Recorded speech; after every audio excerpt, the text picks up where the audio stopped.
Pakistan being responsible started coming within minutes, while the evidence is still awaited. And on the next, this social media post, which is at around 4 o'clock, you can see there are also no even Hindu terrorists, because terrorists have no religion. If you go to the next slide, I'll draw your attention towards that these social media accounts that started propagating that it's Pakistan, it's Islamic terrorism, they have been in play in this business of terrorism much before. Here you can see that Mianwali 4th November, once the attack occurred.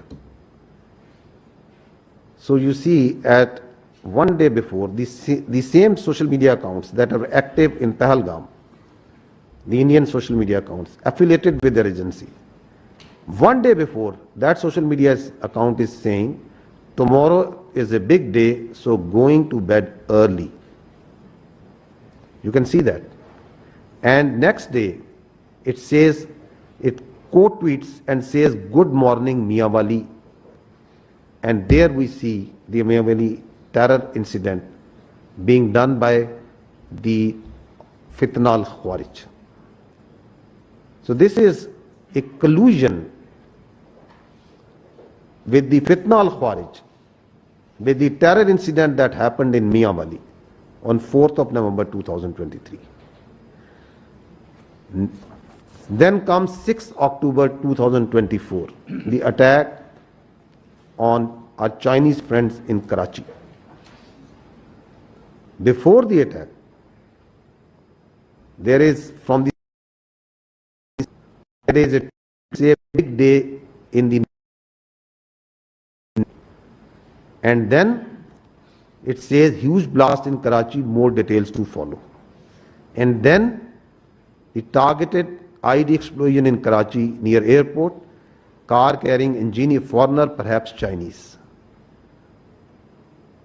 So there you see the collusion for the world to see that how the choreography is being done of predicting that we are going to hit, where, when the attack happens, and then its glorification on social media. And if you follow the media, then the electronic media automatically comes within minutes into play. And same thing you are seeing in Pahalgam. Why I'm making this point? Because if you do this forensic, this common sense forensic, you see that what happened also in Pahalgam.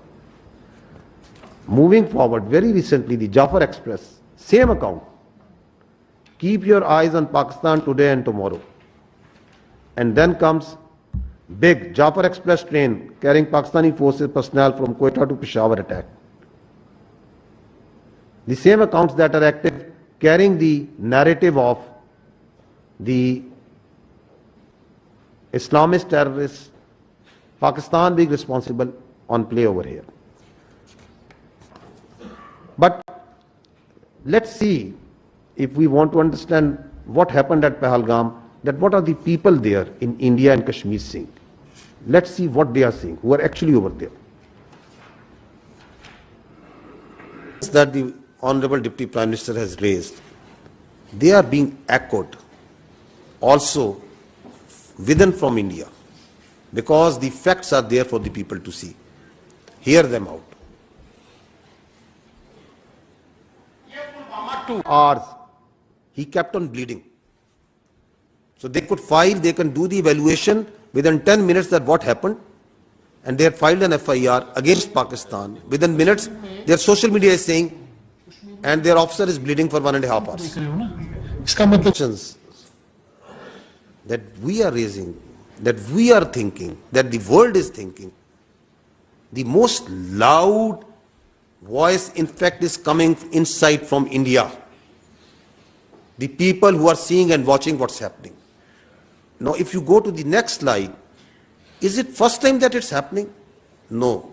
There is a litany of using terror incidents for political ends. This is important, that these terror incidents have an objective, a political objective. We saw last time in case of Pulwama that how the terror incident in February was used for a political objective for change of status of Kashmir.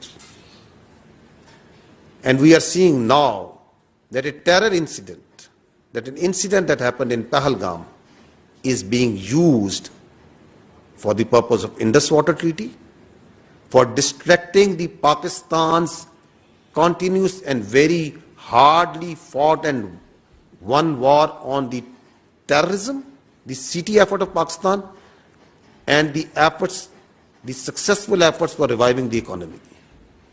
And there is a list of these incidents. I'll just give you examples of 2 incidents. If you go on the next slide, so the history speaks for itself, that what happened in the Chatti Singhpura 2000, exactly 25 years ago. Are you listening? After a quarter of a century, it's the same playbook being repeated again and again, using incidents like Chatti Singhpura, like Pulwama, for political objectives. If you see, the history also tells us what was actually Pulwama. Please listen carefully to the then governor of the Indian illegally occupied Jammu and Kashmir. Pakistan, to win, to take credit, win elections. Now, there is another important fact that needs to be considered in the situation that the region is facing today, and that is the phenomenon of the fake encounters using the illegally held Pakistani prisoners in India. We have the reports, we have the information that hundreds of Pakistanis being held by the Indians in different jails and locations are used in fake encounters, projected as terrorists and infiltrators. I'll give you just few examples. This boy, Zia Mustafa, he was a minor in October 2013.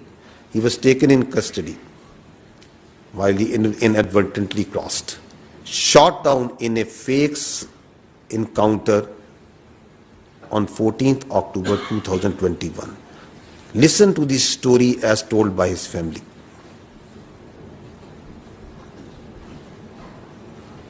I will now give you 2 very recent examples post Pahalgam incident. If you see this slide, there you can see 2 unfortunate Kashmiri. One is Muhammad Farooq and Muhammad Deen. They are both elderly. They were both elderly 50 years ago, 50 years plus. Just few days ago, on 24th April,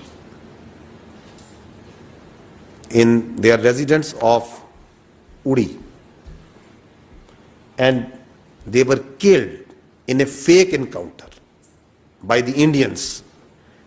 If you see the dead bodies, that the Indians showed that they are infiltrators. The Muhammad Farooq, he is wearing joggers. His clothes are absolutely clean. And what they have put beside, after killing him, beside him, is a pistol. Is this the infiltrator where there is infested with regular forces going to take on a regular army, and those security forces wearing joggers and a pistol that they planted along with his body? On the other side, look at the shoes. He's wearing Mukeshan, shining shoes. You kill innocent, you plant evidence on them, and then you call them infiltrators?